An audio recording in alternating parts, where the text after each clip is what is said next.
Welcome to Save As Ability, a podcast to educate and inform you about disability employment issues. My name is David D'Arcangelo, and I'm your disability policy expert. Hey everybody, welcome back for another episode of Save As Ability. It's David D'Arcangelo, and we've got a guest today, a great guest, Matt Diamante. But before we get to Matt, we want to ask if you can continue to help us grow by liking, commenting, sharing, subscribing. All of that really does help us keep great content flowing for you. And we want to welcome in our great guest, Matt Diamante, who's battling allergies today, I think, Matt. It's like a cold and allergies, and I'm like blowing my nose, so I'm like muting, unmuting. It's a whole thing. Well, we appreciate your diligence for hanging in there, even though you're battling that. But Matt, if anybody is online and has a website and is interested in search engine optimization, has really become one of the preeminent SEO specialists, I guess, in North America with his HeyTony platform.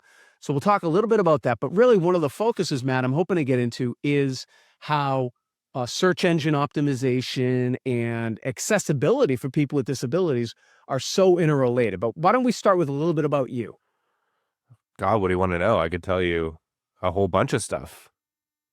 Well, we love HeyTony, and maybe you can give us like the backstory to HeyTony, because your name's Matt. Like, why isn't it Hey Matt? So a little bit about me. I'll start not from the start, but I'll start a little bit farther back. So right now I run a digital marketing agency called HeyTony. My name is Matt. I'll get to that story in a moment. But I actually started doing SEO back in, I think it was 2011, 2012. And I went to school for advertising, marketing, communications management, which is a fancy way to say account manager. And in that program, they teach you a little bit about everything. So building a website, using Photoshop, using Illustrator, doing some SEO, buying traditional newspaper. And for some reason, I was just like, SEO, this like makes sense to me. So I went down that avenue and I freelance, and eventually I had too many clients and I had to hire somebody. And that was the start of my agency called HeyTony. And I bet you're wondering about the name, aren't you, David? I love the backstory here. I actually got to hear it on another thing, but you could tell our audience. Yeah. So when I was trying to come up with the name for the agency, I wanted it to be something that had like some weight behind it or some meaning, and not like Matt Marketing or Diamante Digital or something like that. So I recalled a time where I was walking to lunch and I overheard these two construction guys talking, like the guys with like the big arms, like bigger than the size of your head. The manly men, the burly men. I overheard them talking, and the one guy goes, "Hey, Tony, you always know how to put a smile on my face." And I thought, like, what a genuine expression of emotion from somebody you would not expect. And I was like, that's the kind of feeling I want the agency to have. That transparency, that let's all put smiles on each other's faces. So I called it HeyTony. It's a great story, and it really fits you. And I think the thing that's attracted me to you and your stuff is you are so positive. So we value that here at Save As Ability. That's one of our overarching themes and really the way we conduct ourselves. But then not only are you just talking that, you're backing it up. So let's now get into the particulars that obviously you care about people with disabilities because you've made all your stuff as accessible as you can. And really, I know that that's what you're instructing all of your people that are in your universe and in the HeyTony insiders and all of that. So again, I like that you're not looking for shortcuts or let's hack this or some, weird. No, it's all white hat. It's all very positive. So maybe you can talk a little bit about the intersection of accessibility and search engine optimization. Yeah. So I don't think I've ever told this on a podcast, but I used to work with people with disabilities and like teach them how to do marketing and SEO and all this kind of stuff. So it was very important to make sure that everything was really, really accessible. And the kind of the intersection that you're talking about with SEO is even when we're talking about like heading 1, heading 2, heading 3, heading 4 tags, like that tells you how important that piece of content is on a page, and it kind of takes you through that journey. So if you go from heading 1 to heading 2, you're like, okay, well, we're continuing in a subtopic. And then if you go from heading 2 to heading 3, you're like, okay, well, now we're in, a subtopic. And that goes on with the heading tags. But if you're jumping around your heading tags, like let's say you're using it for styling rather than what they're meant for, which is taking people through the journey.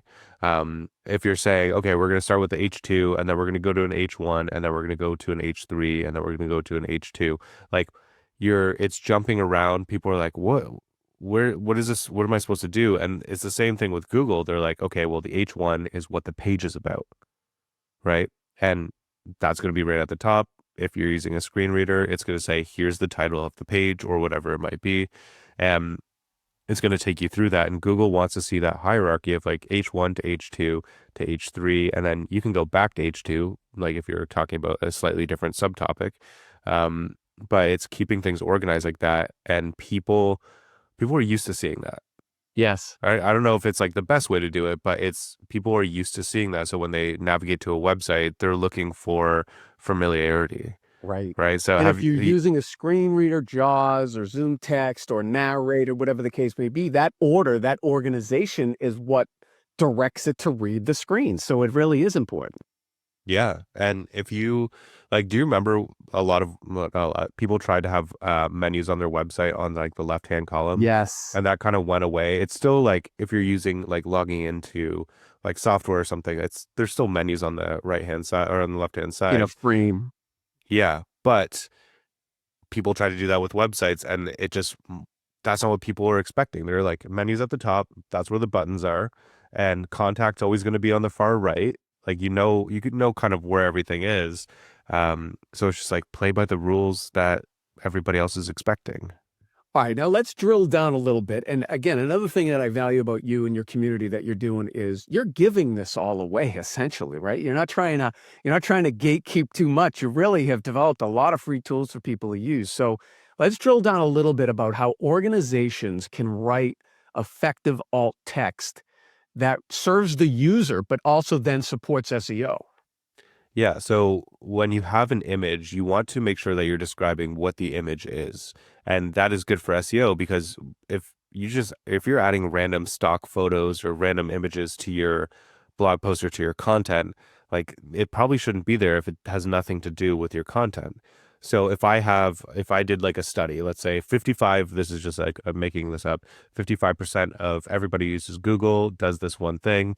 And I have a graph, I would say a graph showing that 55% of people on Google do X, Y, and Z. It's a bar graph. Like you can get very specific with that. And then if there's an image, you can say like woman, like if it's for like a black dress, for example, woman wearing a strapless black dress, or wedding dress or engagement dress, whatever it might be. Like that's how basic it can be because if somebody's using a screen reader, they're not going to need to necessarily know like, what's her skin tone? What's this? What's right, that? Don't like, over describe it necessarily. Yeah, don't over describe it. But you can also say like woman wearing a strapless black dress with whatever kind of earrings, with diamond earrings or with your kind of earrings.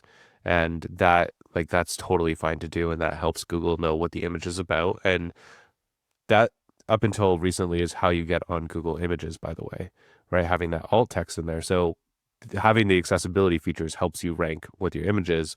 Now I think Google is still looking at that, but they realize people are keyword stuffing there, and AI is analyzing the images as well.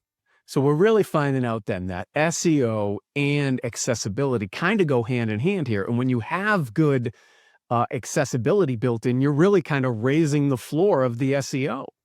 Absolutely. And the thing about SEO as well, and just having content on your website, the more people that can access it, and I'm not just talking about accessibility, I'm talking about like ease of use, ease of understanding. The wider net you cast, the more people are going to understand your business, what you do, how they can, hire you or buy from you or whatever it might be. I always say like, try to write your content at like an 8th grade reading level, like keep it simple.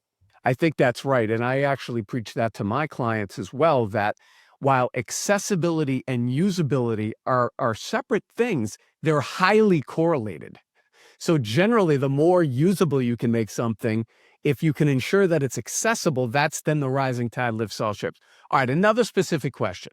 All right, what accessibility challenges might an SEO audit miss that SEO problems or like a WCAG audit could then fix. Does that make sense? So like, because you have your WCAG audit, you have your SEO audit, and those Yeah. don't necessarily always jive.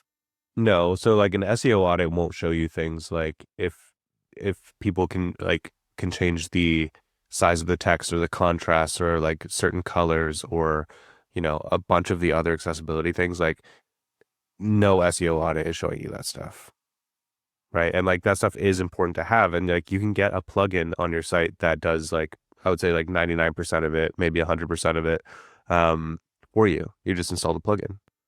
Right, right. So that I guess the takeaway there for people who are interested is you really do got to do both audits and then kind of try to Yeah, reconcile both as best as you can.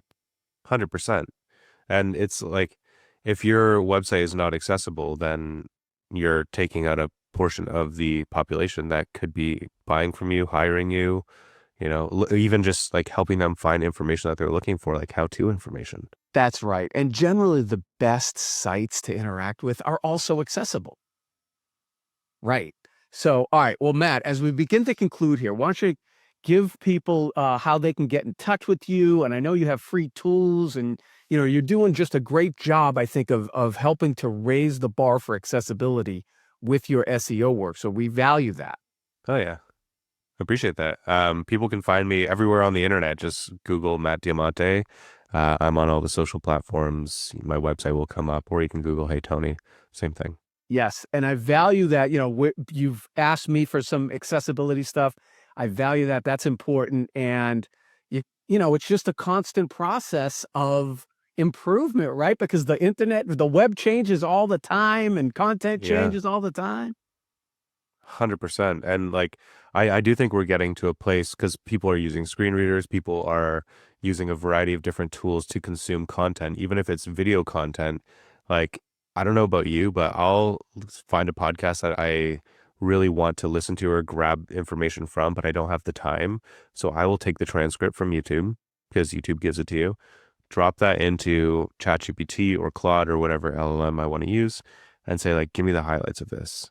Right. So, and then like it can read it back to me if I want, or I can read it. Right. Or I can just take that YouTube video, put it into notebook.lm, and it'll make me like a 5-minute podcast or like an infographic that I can look over.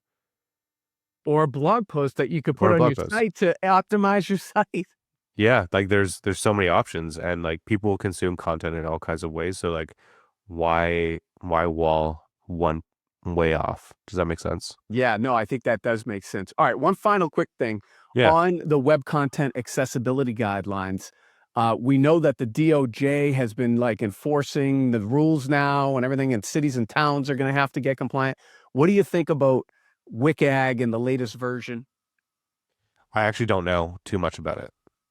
All right, I'm we going to could be fully work on honest. that, Matt. Maybe we'll even have you back, the web Well, content accessibility guidelines. well, that's like the thing is, like, I have a plugin on my site that does all of this stuff for me. So I'm like, I don't need to know what each individual thing is.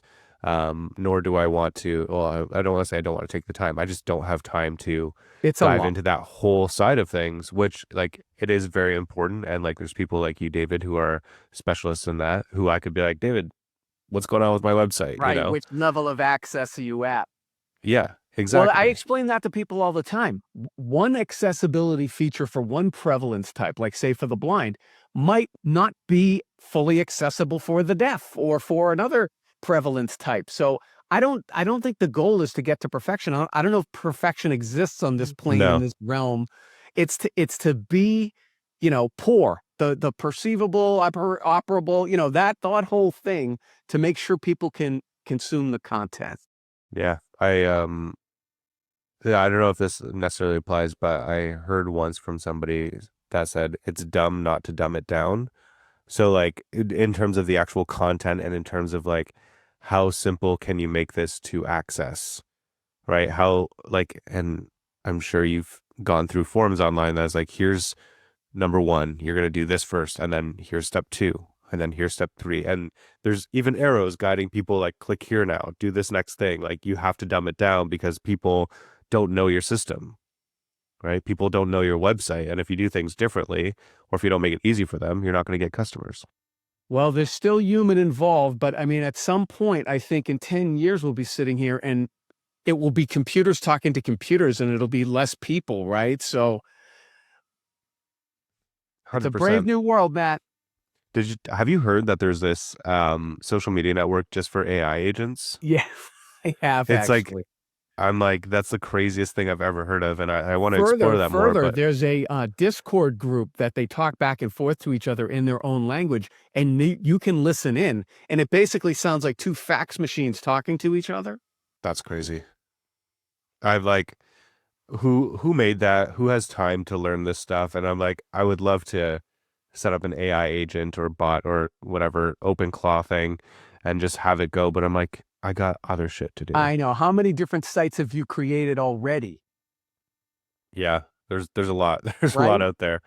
But it's also like, I think just taking it back, like taking it offline, right? Like we all have lives, we all have family or friends or people that we care about. So it's how can we do more of that and less of the Balance. AI crap? Yeah. Well, you're doing a good job, Matt. You're one of the good guys giving away Oh, thank great you. free advice. We value that. We appreciate what you're doing for people with disabilities. Yeah, I'm very happy to help. All right, Matt. So send us anything you want to promote. We'll put it in the description so that they can reach out and consume your content. But we want to thank you for joining today, Matt Diamante from HeyTony.